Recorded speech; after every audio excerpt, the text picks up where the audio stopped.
Hello and welcome to the Dynasty Pros Devy Show Week 5 in review. I'm Justin Taylor, hosting for Tommy Harvey out tonight for us. So hopefully he gets better and is back with us on Thursday. But I'm with my guys Andy Pham and SC Romero to go through this. Go ahead, hit that like and subscribe button. We are getting things underway here. Week 5 review.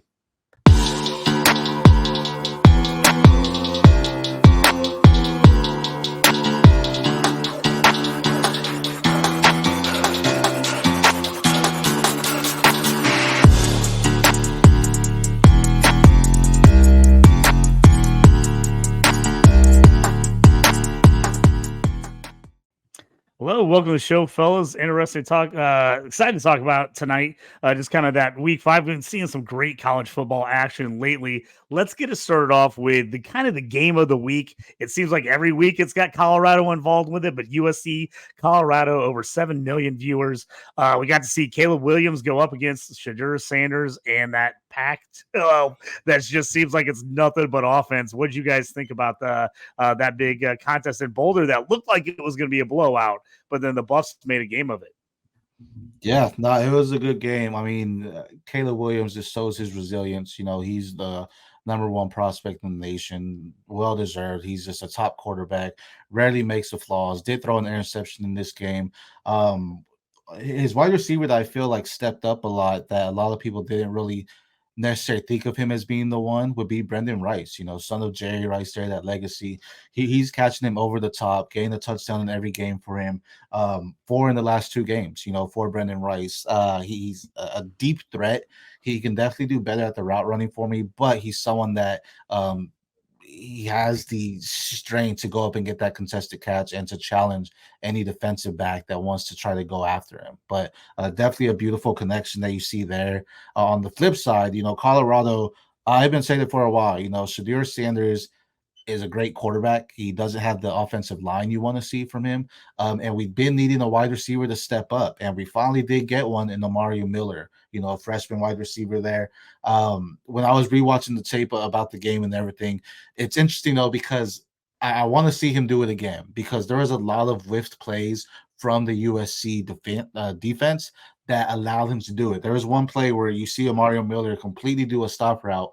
He catches the ball, a guy comes, and he just completely spins around, and just the guy misses the tackle. So it was more so a game where I saw USC's defense play bad than I saw him play good, if that makes sense. It's like I need to see that again, need to see the repetition. But on the flip side, it's great seeing that, Shedeur may have a wide receiver if Travis Hunter is out and Mario Miller. Yeah, I like what I saw out of Sanders. I mean, obviously that Oregon game was not what we were looking for. They just got worked up there in Eugene, but I thought they were going to have a chance to bounce back and look a lot better because this USC defense, if you've been watching me on X, I've been complaining about them nonstop. USC can't cover with that defense. Don't even think about taking them to cover the rest of this season because they are bad, bad, bad. But they got down, but they came back. I mean, Sanders right now, for all the haters, second in the nation in passing yards, 1,781 yards, 15 touchdowns, 2 interceptions, right up there, stat wise with Bo Nix, Michael Penix Jr., Caleb Williams. I mean, for the final year of the Pac-12, we're seeing some unbelievable quarterback play. And again, like SC, like you said, I know people want to look at it and be like, oh, he lost to another big time team. But people got to remember this Colorado team was supposed to win under 3 games this year. There were 3.5 was the going into the season.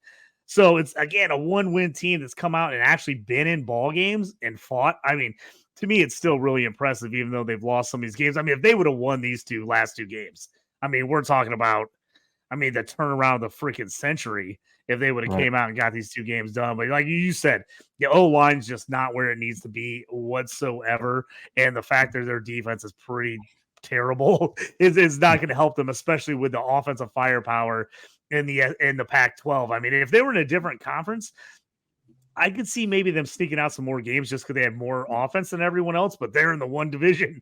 They're the one conference that has everybody has a ton of offense and no defense. So it's just they don't really have an advantage over hardly any other of the teams in that because of that. I do think if Travis Hunter and Silo Sanders were both healthy and in this game, it could have been a lot closer and possibly an upset. They missed their top 2 defenders, and that could have been a huge turning point because they could have probably made some turnovers or just made some big plays there. Yeah, it would I have been feel like with interesting.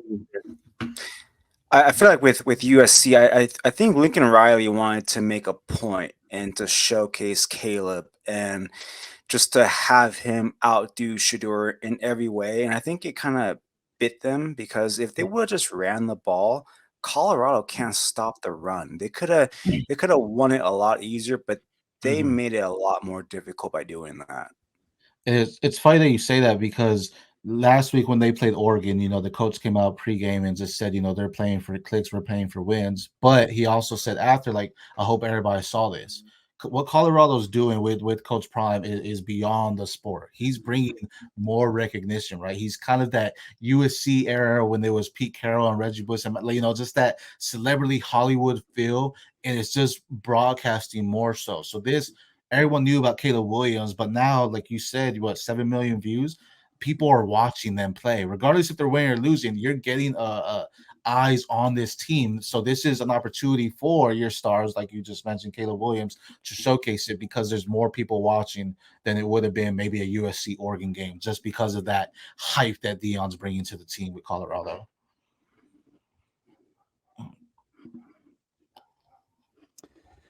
Yeah, another big game for the week was Texas Kansas. Everybody's kind of talking about Devy circles. There were some guys in there, some F plays, C2C plays in there. Everyone's like, "Hey, Texas is they struggled just a little bit, and Kansas has played great." It was getting interesting to see what happened. Texas ends up coming out, putting it to them on offense, 40-14 win. Andy, talk a little bit about all those Texas guys that are finally seem like they're hitting the potential we thought they had the last couple of years. Yeah, I think everything's finally starting to come together. Quinn Ewers, he's making smart decisions. He's being fast with his, processing. He's not holding on to the ball. We're also seeing him run and scramble. This is now back-to-back weeks where he has a rushing touchdown. And we also continue to see Jonathan Brooks just continue to shine and shine and shine. And he is once again an NFL running back. And he is doing it he's doing it both ways. He's doing it on the ground. He's doing it power and being elusive. And you also have CJ Baxter, that the highly touted true freshman who's also getting in reps, but Jonathan Brooks is not giving that job away. And then what I want to talk about is true freshman Jonte Cook. They're slowly starting to bring him in. Every week you see more packages for him. And I'm excited to see the future for Texas with Jonte Cook. Yeah, I think they have a good arsenal in Yeah, see, what do you think about Mitchell and what all those guys have done and wide receiver wise? I mean, it looks like they're starting to finally pile on that offensive talent that everybody's kind of been waiting for. Yeah, I mean they Donnie Mitchell was a sleeper. It's funny just because the other day a buddy of mine he showed me his top wide receivers in the 2024 class, and he was like, "Who should I put at 10?" And my goals were Donnie Mitchell should definitely be up there. I think he's one of the best wide receivers in this class coming out. He had his time at Georgia, and he was definitely a sleeper. I think because he only played 4 games, I believe, last year with Georgia, including 2 in the playoffs there. And he still showcased some potential. He's a solid wide receiver, kind of like an Amari Cooper. You don't really want to see anything flashy. You don't see much flashy, but he can get the job done there for you. And he's someone that I think is becoming a favorite target of Quinn Ewers. You brought Jonte Cook, another great wide receiver, and then there's Xavier Worthy, who's one of the top wide receivers in this class, potentially top 3, definitely top 5. He's one of your top guys that we knew a lot coming into him, and I think it makes it better that he has Adonai Mitchell on the side there with him, because now you have defenses going, okay, we can lock down Xavier Worthy, but now they have this other guy, and then, oh snap, we got to bring in Jonte Cook. We don't know what to do. Jatavian Sanders potentially out this next week, so we're just going to see more of these wide receivers used. And Andy, as you're saying, this could be an opportunity that they actually say, okay, with Sanders out, we need Jonte Cook to come in. So this is a potential Devy watch for him, if you will, because he could have that spotlight kind of shifted in his direction and taking those targets that Sanders normally would take. Yeah, let's jump to the SEC. We had the Mississippi LSU game, which ended up being an absolute shootout. Kind of talk to me through that one, as LSU's defense came in pretty highly regarded to start the year. I don't think it's that case anymore. I mean, there's just points, and more points in that game as Ole Miss was able to hold on against LSU. Yeah, for Ole Miss, I think, Jackson Dart finally got that statement type of a victory that he's been looking for. And this was the first time where you've seen a full arsenal of weapons that he's been able to use. Trey Harris, Zachary Franklin, Quinshawn Judkins actually looked good. All season long, Quinshawn's been a little slow, a little sluggish. We're wondering if the issue's bothering him. He came out great. Jackson Dart making quick decisions. LSU's secondary is horrible. And Jackson Dart and Ole Miss just took advantage of it all night long. I was pumped to see Trey Harris came back and looked good and healthy again. 8 for 153 and a touch. He's been a guy that I was highly anticipated seeing him come over from a smaller school transferring in to Ole Miss to see kind of how he would translate. And he's been a guy I've been super impressed with at CFF C2C level. And he's definitely on my side rising as far as Devy stock is concerned, because he's just looked really good there. I mean, he's a guy with good size, 6'2", 205. And I think him just playing at Ole Miss is just helping him out big time. People are seeing it wasn't the fact that he was just at a small school, that he can actually perform at a huge level. And like you said, it seems like they're finally getting other guys on offense to step up. Judkins had his best game by far. He finally looked like the same guy we saw last year. And then Jackson Dart, you always just worry, is like, he going to make a dumb play? Is he going to do something that's like, it's going to kind of kill him? And he looked great. I mean, he looked great. To me, like you said, Andy, I thought it was by far his best game of the year. Yeah. I think this is a testament to LSU that they're just not good this year. I mean, it just doesn't seem like the things they wanted to click are clicking. You have Neighbors and Brian Thomas, but then outside of that, it's very hard to say, okay, they're a good team. I'm shocked by Daniels. Like, I've never been a Jaden Daniels guy. And if you look at the stats and you look at the play, you're like, man, he's like putting up some good numbers. He's doing a lot of good things, but he's still, I can't get into him for Devy. I mean, he's crushing. He's on your C2C or CFF team. I mean, he's putting up numbers on numbers. But man, I still, even with all the numbers, for me, I just don't see it at that Devy level for that NFL on the next side of things. Are you guys still in that same boat, or is he changing your mind at all? No, he is. To me, he is not a Devy guy at all. I see him possibly being a mid to late day 3 guy for a team that has a mobile quarterback to draft and possibly mold to back up. So if that starter goes down, they can run a similar system. But I don't see any Devy potential with him. Same. If you're in your CFF or C2C leagues, I mean, and someone needs a quarterback, try to go get an Alex Mack for him. Someone that hasn't necessarily seen the field but has some heavy potential. Because Jaden Daniels, he can get the job done at a college level, but I don't think that pro side is coming to him. And we're seeing what Michael Penix is doing. If Alex Mack is that next guy up at Washington, sky's the limit. So I would try to trade him for a guy that has higher value but hasn't been seeing it. So maybe someone that's like stressing, like, okay, I really need a quarterback. I need to get rid of these younger guys and go take advantage of that. Yeah, for me, Jaden Daniels kind of feels like he could be like a Tyler Huntley at the NFL level. Maybe a backup, a guy that if you've got a mobile QB, like you said, Andy, you can get him in there. Hopefully he can cover you enough. He just enough if you're on a good team to get you some wins. But he just doesn't feel like that guy that's going to go over to take over a team and be your starter, unless like injuries happen and you have to play him like almost like a Tyler Huntley. That's and he fair. Keeps taking big hits every week. He got blown up in that one play.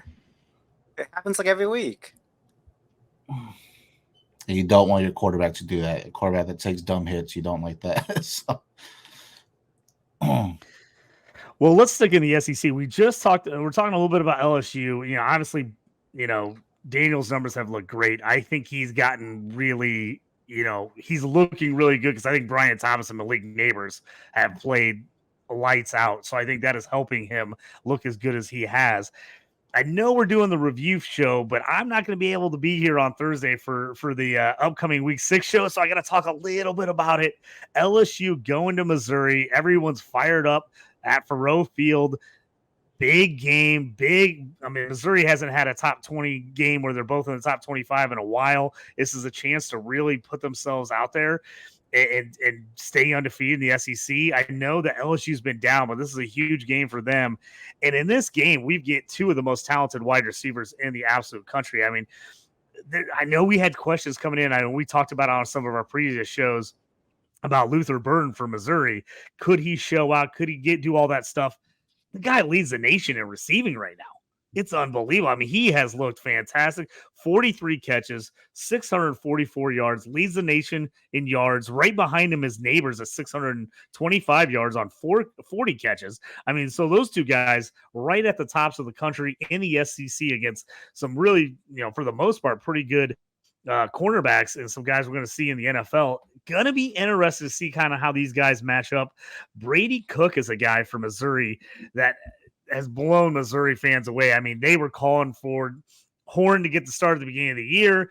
They're like, give the freshman a chance. Like, Brady Cook's not the guy. And Brady Cook has absolutely impressed so far, Mizzou. I don't know what this means for him anywhere else outside that he's looked really good. 1,400 yards, 11 touchdowns, 0 interceptions. So top 15 in the nation for him right now for a guy that was getting called for preseason. Everybody was saying they thought he was the third best quarterback on this team. So it could be really interesting to see. But, man, if you love good wide receiver play, this is going to be the game for you this weekend. Yeah, I mean, I agree. It's funny because Neighbors right now is my number 2 in the 24 class, and then you have Burden, my number 2 in the 25, right? Mm-hmm. So this is an opportunity for not that they have chips on their shoulder because of my rankings or anything, but this is like they're behind slightly from Marvin Harrison Jr. and Evan Stewart. So this is a chance for Burden to take that next step and go toe to toe with Neighbors, who's arguably the one on some people's rankings for the 2024 class, right? So this is a chance for him to showcase. And if he goes out there and outproduces, regardless of the quarterback play, if he just goes out there and outproduces, it definitely puts his name further on that map for some people to be like, wait, hold on. This is a guy we need to be watching. He just did what against LSU? Again, LSU hasn't been playing how I want them to play or how I'm usually seeing LSU, but that name holds value, right? So it doesn't matter what they're playing like. They can be 0-6. If you're playing LSU, you're still playing LSU. So this is a big opportunity for Burden to just showcase what he can do and hopefully, have a better outing than Neighbors. I don't think that necessarily happens because I think LSU could have a little bit better defense than what Missouri does. So this is just a good opportunity to see two of the best go at it. And then like a little sneak preview. At the end of the week, I always do like Devy and C2C games to watch. For this game, what I wrote up was if LSU loses, they're completely done. So then do we see Brian Thomas Jr. opt out? Malik Neighbors opt out? Do we then see Garrett Nussmeier become the starting quarterback? Do we then see the trio of true freshmen start to get more playing time for LSU? Shelton Sampson, Jalen Brown, and Kyle Parker. Do we get to see them in the mix? Does Aaron Anderson become more involved in the offense? This is a pivotal game for LSU because if they lose this game, what does Malik Neighbors need to play for? He doesn't need to play for anything. And LSU isn't playing for a championship. They're not playing for anything if they lose this game. So to me, LSU is backed up against the wall. This is a must-win game for them. Yeah, they dropped to 3-3 if they lose this game, 2-2 in the West. They've still got a ton of tough West games coming up. It would bury that. Now, Missouri on the other side, they have had a pretty easy schedule up to this point. So the 5-0 is impressive start, but this has been an easy schedule. Now they really hit hard. They got LSU coming up. They've got Kentucky on the road. They've got South Carolina. They got Tennessee. They got Georgia. I mean, so all this, the teeth of this SEC schedule's coming up. So if you're Missouri, this is a big one. If you can get this one at home against LSU, maybe it just does give you a little bit more of that confidence going into some of these other games and going to Kentucky, which they've really struggled at. Against Kentucky, which has really surprised me the last couple of years in games I thought they should have won. They've lost a bunch of them to Kentucky. So this is the beginning for them. And, me being a Mizzou guy, I got to feel good for the Mizzou fans. I mean, haven't had a lot of stuff to cheer about the last couple of years in football. This is the most excited I've seen the fan base in a long time. And this is the first superstar with Luther Burden that Missouri's had forever. In Missouri's history, for anyone who doesn't realize it, every superstar they get has something terrible happens. Something terrible. They get kicked out of school. They get in trouble. They just can't ever see to get that guy that's a top end guy, and then he shows out for them, and they're finally getting it in a hometown guy from St. Louis, Luther Burden. I mean, I'm pumped for the fan base. I just hope he can keep it going because he has looked fantastic this year, and the offense has done an amazing job. Offensive coordinator Moore has done a fantastic job of actually going like, how do we get him the football, and then turning around the offense, actually getting him the ball. How often do we talk about this? Get the ball in your best player's hands, and you love when teams and coaches actually do it. Yeah, it's also a big moving on for us game for Missouri. Go ahead. This is also I just want to add real quick. This is also a big recruiting game for Missouri. They're having a 5-star wide receiver Ryan Wingo in for a visit this week. So if they can pull up this upset, all systems could be go for them.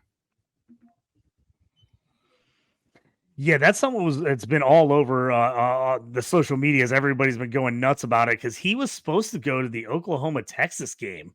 And he's skipping out. He's a guy that everybody thinks is going to Oklahoma. He's skipping out on that game and going to the Missouri game. And now Missouri fans are stoking the flames a little bit. They're like, oh, could we get this guy? Could he flip to us? And so that's got fans excited too. And I mean, these kids, they're kids. You go to a game and you see that excitement atmosphere and you see a huge win. That matters. That matters when you see that in person live. So you never know when something like that might change a recruit's mind. Next thing up first, we got a little West Coast action. I always tell people I love the West Coast games because I can get off work and I can watch all the late stuff. Colorado State is a team we've talked about the last couple of years, especially for CFF purposes. Finally starting to see some of these guys come to life. That Colorado game when they played Colorado State, Colorado seems like they kind of it woke them up. And then all of a sudden, Torrey Horton and Dallin Hooker looking pretty good. SC, tell me kind of what you think about where these guys are going. Torrey Horton's, being the name, you should keep an eye on. The past 3 games, he has over 10 receptions. He has over 300 yards, maybe 400 if I'm not mistaken, in the past 3 games. This last game, he just went off, over 200 yards, 10 receptions there, and 3 touchdowns. A phenomenal athlete, some great size. You may not see as much of him because it's Colorado State, and same reason for Dallin Hooker. This is also, a tight end that kind of reminds me of a Luke Musgrave. He's just that vertical threat. He's not as athletic as Musgrave, but he's a big guy. And then when he gets the ball in his hands, he's running through you. He knows what to do. He knows how to get that stiff arm. He's has some juice, and he has 4 games and 5 TDs in 4 games already, so he's a go-to guy for the quarterback. And maybe that's a reason why he looks better, because he's one of the quarterback's trusted targets. But he's someone that, with the way the tight end position's going, he can get in there, because he can also run block and everything like that as well for you. He can get gritty in the trenches, but he can also go out there, and he's a big body that's just hard to tackle. And that's same reason for Torrey Horton. He's vertical threat, and he's fast, and he can make the moves. So they just have some nice weapons right now, and it's very cool seeing Colorado State and this upside and what they could bring to the table. That Colorado game was supposed to be a blowout. They were like, oh, we're going to go in there and just defeat them. And they said, no, hold on. And again, going back to what we said earlier, what Prime is doing isn't just for Colorado. He's bringing light to Colorado State. That was a huge game that everyone watched, right? So he's bringing light to all these colleges he's going to, and it just helps out the Devy community in a whole, because we're seeing prospects on a national level, if you will, that we may not have seen necessarily 2 years ago, because it was Colorado State. But now it's like, oh, all eyes are on this game.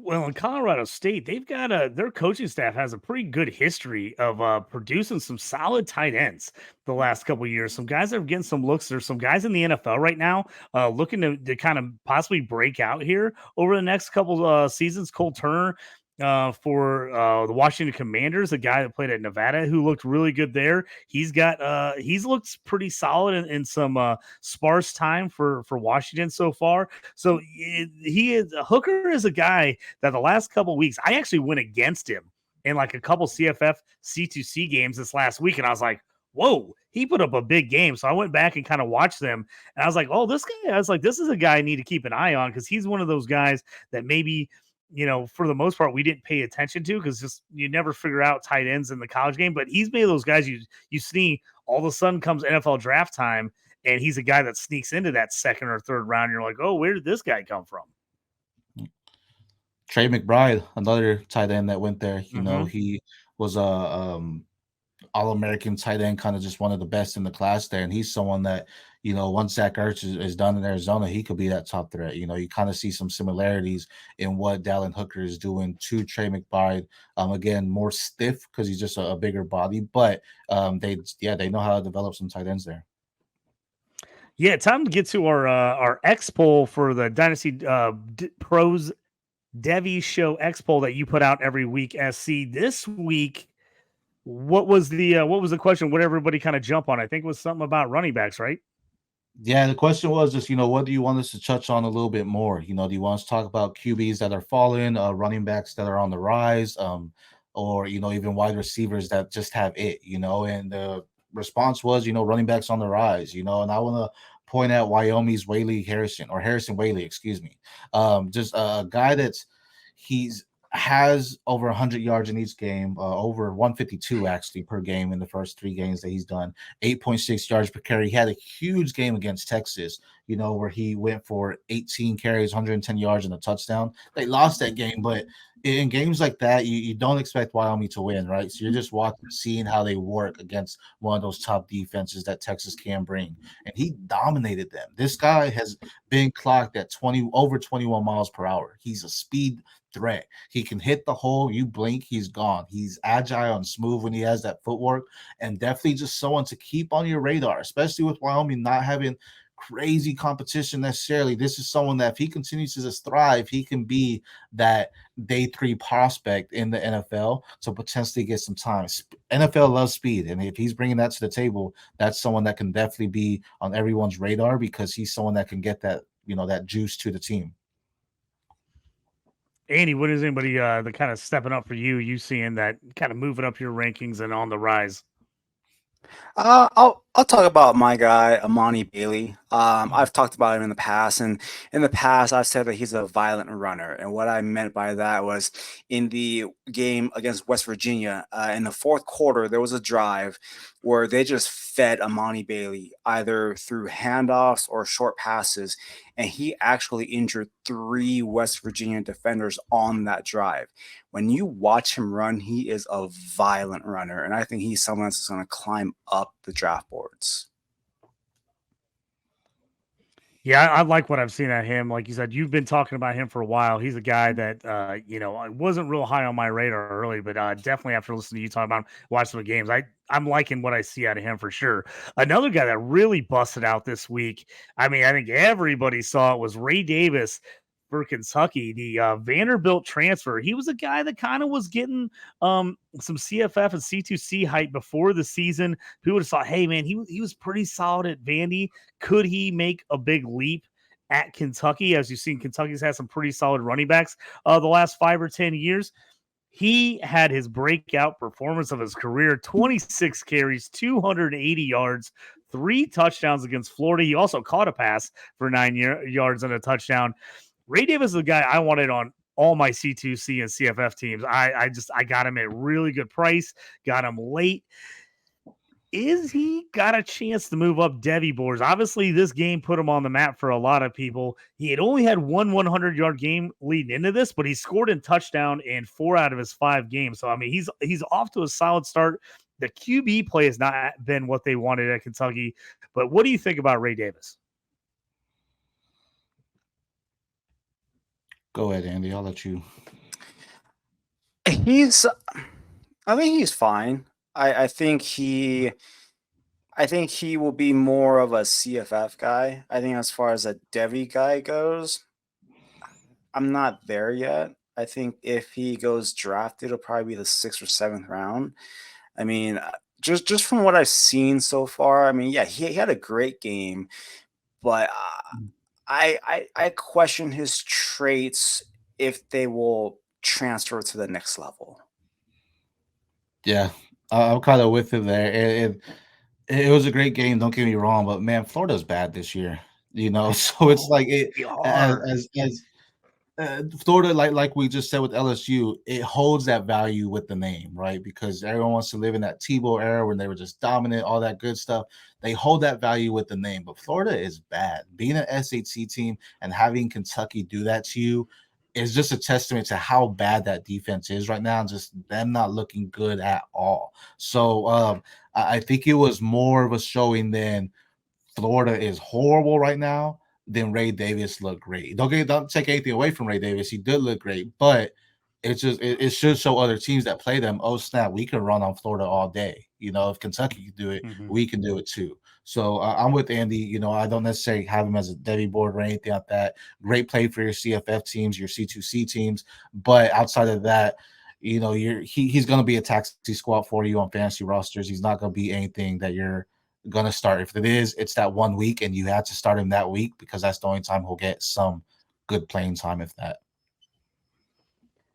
Yeah, kid that I want to bring up. Illinois really took it on the chin from Purdue this weekend. I thought they were going to play a little harder in that game. It was kind of Ryan Walters, ex-Illinois defensive coordinator, head coach at Purdue.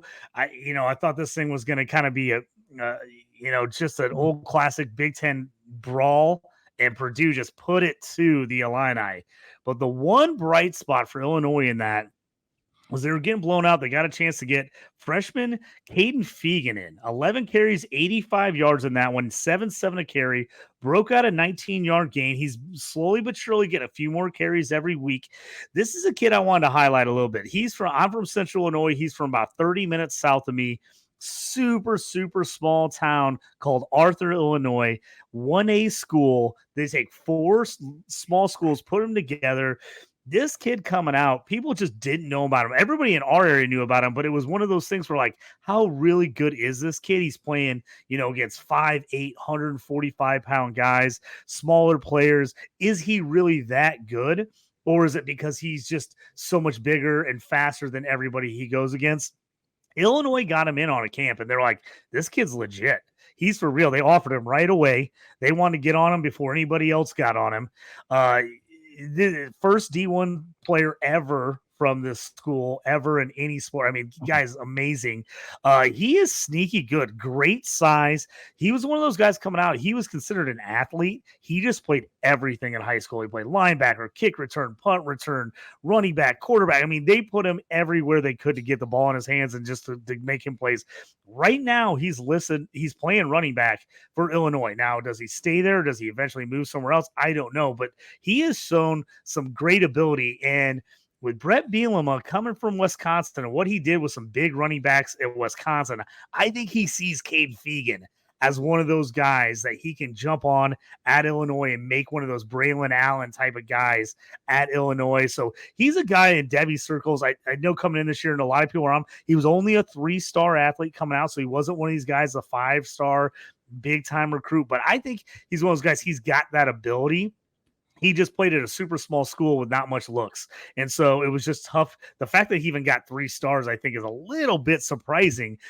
Just because when you watch the tape and the people he's playing, you're just like, why is this guy twice the size of anyone on the field? But he proved it. He played well. And I think, now the fact that he's actually playing around other guys, his size, ability, and he's getting pushed, I think the sky's the limit on him. I've got him on my radar on all my C2C teams. I think they're going to pound the rock with him in the next couple of years. And if he develops like he can, he would be a guy that I'm going to keep an eye on in Devy circles for sure. Yeah, I agree with that. You gotta see more, and the transfer portal's real. So We'll see if a big team says like, "Oh snap, this is a guy we need. Let's go grab him," because you do have some aggressive guys, and there's someone Dion or Lincoln Riley, anyone to like, hey, we're going there, and guess what? We're actually going to the Big Ten now, so we'll actually play some teams on the East Coast there. Maybe this is opportunity for them to grab a steal there. Yeah, now it's going to be our time for our Devy Spotlight guy. Andy every week gives us one of his guys, somebody he really likes in this Devy Spotlight. And this week, put it up there on for you for Jeremy Bernard from Washington. Andy, take it away. Yeah, so originally he was a 4-star recruit in the composites. He's 6'1", 203 pounds. He originally was a Washington commit. He decommitted once the current coaching staff came in, went to Michigan State. But while he was at Michigan State, he still kept in contact with Roma Dunze and Jalen McMillan and everything. And then when he decided to put his name in the portal, they recruited him and he came back to Washington. The coaching staff wanted him back. And he's someone that I want to spotlight because he got to finally break out. He's always been the guy that was going to play outside. He wasn't going to play the slot role this year. So if whenever Roma Dunze or McMillan would get hurt, he would be the plug and play guy. And that's what we saw against Arizona. He had 8 catches, 5 carries, and his touchdown, they devised pretty much that run for him. Now, he's someone that I'm going to acquire in all C2C leagues. Because right now, people are talking about Jalen Polk and all the other guys, but this is the guy for next year. When I watch his game, it kind of reminds me of a juiced up version of Curtis Samuel or Robert Woods when he was with the Rams in his prime. He's a really good route runner. He's got speed. He can win outside. If he has to play in the slot, he can win with the slot as well. I like his hips and how he moves. I think he's just a real good athlete, real good wide receiver, and he's someone that you should be getting. Now, as far as with Washington, the big question is the quarterback room. Penix is gone next year. Are they going to bring in a portal guy to compete with Alex Johnson and Austin Mack? And when I was looking around, a couple of names came to mind. Devin Brown for Ohio State. There could be a numbers crunch there. And he is from the West Coast. He is from Utah. You have Malik Murphy at Texas. He's not beating Arch Manning no matter what, even if he is the better quarterback. And then you have Miller Moss at USC. He's not going to get the job. Malachi Nelson's there. So the interesting thing is what is Washington going to do for the quarterback situation next year?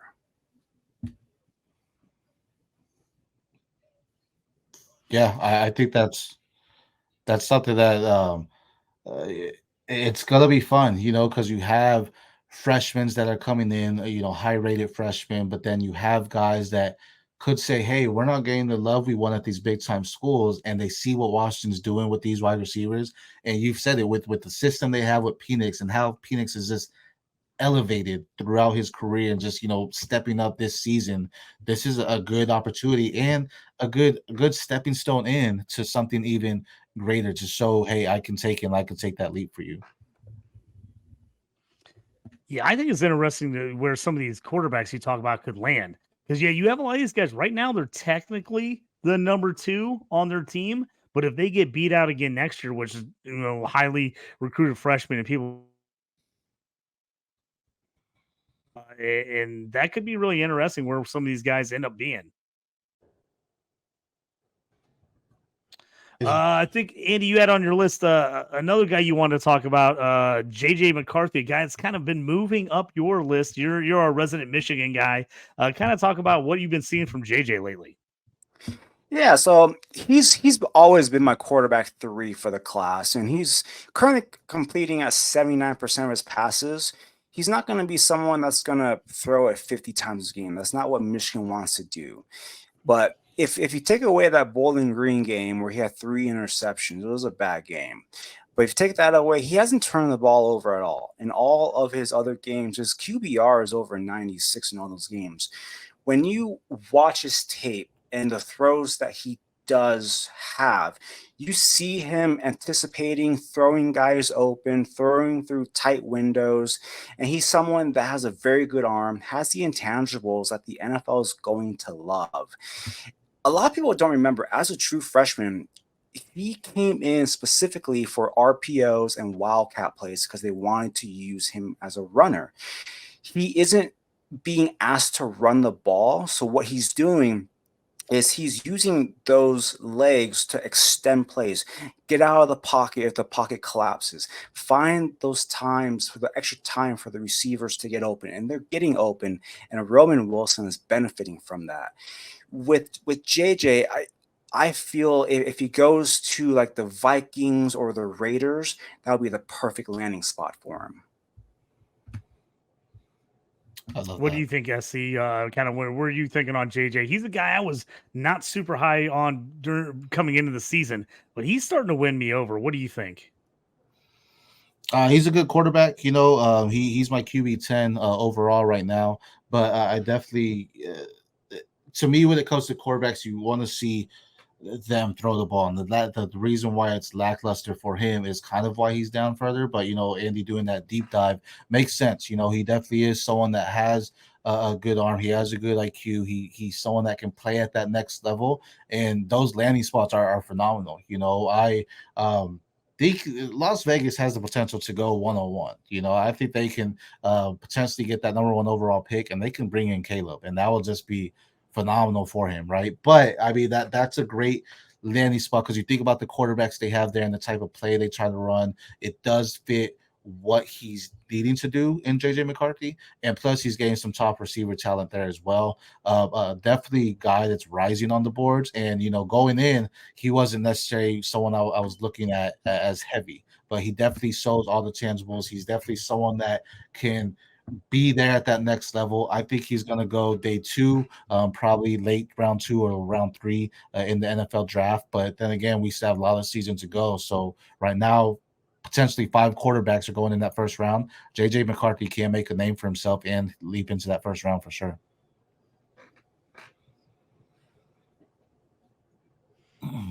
Yeah, I think the same thing. Is like, sometimes you look at these things and you say, oh, look at these guys putting up, crazy stats in college. And the other guys putting up solid stats, but they're playing more of a pro style system like he is. And it's not like he just has unbelievable athletes around him. They've got great players on that team, don't get me wrong. But the whole system that Michigan runs it's night and day compared to what like a Washington is running. And so I think sometimes it's hard when you're evaluating, you're looking at it, and just looking at the box score, you're seriously like, how is that guy in the same stratosphere? But like Andy said, you go back and you watch the tape, how they're using what he's doing to extend plays and do things that, on film you see, but if you're just watching the game, you're like, oh, I didn't really realize he was doing that. But those are things that make a difference. So those are things I've been impressed with JJ this year. And for me, he's definitely moving up my rankings. I just thought he was a little too small. I was 100% sold on his arm, but he's looked a lot better to me as I've watched him throughout this year. He feels like one of those guys that is just getting better and better in college and is starting to make the right plays. He makes the right reads. He moves well in the pocket. Like Andy said, he's not necessarily sprinting out of the pocket and giving you 15, 20-yard runs, but he's moving around and extending plays. And so I'm really liking that. He is definitely moving up to me. And I think he has, before I would have said 3rd rounder for me. I think he is definitely working his way into that 1st round. And then whenever you have a Harbaugh kind of backing you up saying, hey, this guy's got it, I think that matters in the NFL. I think people take his word for it and they say, well, if he's saying this guy is that good, we need to give him a harder look. And he might end up being one of those guys that you see once, they start doing the pro days and everything else. He's that guy that jumps up people's lists because they do the interviews and they're like, man, I really like what this kid has to say. I watch his tape again. Oh man, he slides well. He hits the open guy. He hits the guy where he's supposed to hit. So I think those things are something that, for me, I'm going to keep a real close eye on him because I think he's going to move up in some of these rankings as the season moves along, and especially if you see Michigan get into the playoffs again and he plays well in the playoffs. I think some of those questions about CJ Stroud got answered last year and people got excited about him. I think JJ could do the same type of thing this year. All right, we're coming up on the 45-minute mark. Anybody else, you guys, from this last week, week 5, you kind of want to talk about or throw in before we finish things up tonight? I'm good. What about you, SC? No, yeah, I think we hit all our guys there. It's fun watching these cards, guys. You see risers every day, so my rankings are constantly changing every day. Big games, slow games. It's college football. So Yeah, a couple of big games coming up this week, so pretty excited about it.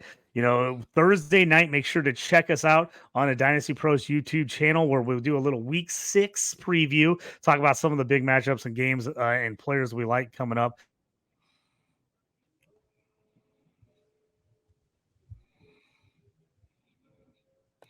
maybe cut out there a little bit. Oh, sorry. There we go. Yeah, it froze for a second. Andy, let everybody know where they can find you and all the stuff you're currently working on. Yeah, you can find me at Andy_fam1, releasing 3 articles a week. Have a player profile dropping on Thursday. It's actually going to be on Torrey Horton. And then Friday, dropping in another article with Devy games to watch and C2C games to watch. And then every Monday, drop a Devy stock up, stock down, and C2C names to watch. I was saying, how about USC? So you find me on X at the PPR show, Sunday through Friday, doing a different thread, college football, quarterbacks, running backs, wide receiver, IDP, and then rankings on Thursday. And then just a shout out to some content creators that I like and that have inspired me to just do more work on Fridays and then Saturday, enjoying some college football. And then every Thursday on RPO football, my start sheet IDP article where I touch 5 starts and 5 sits on the IDP NFL side.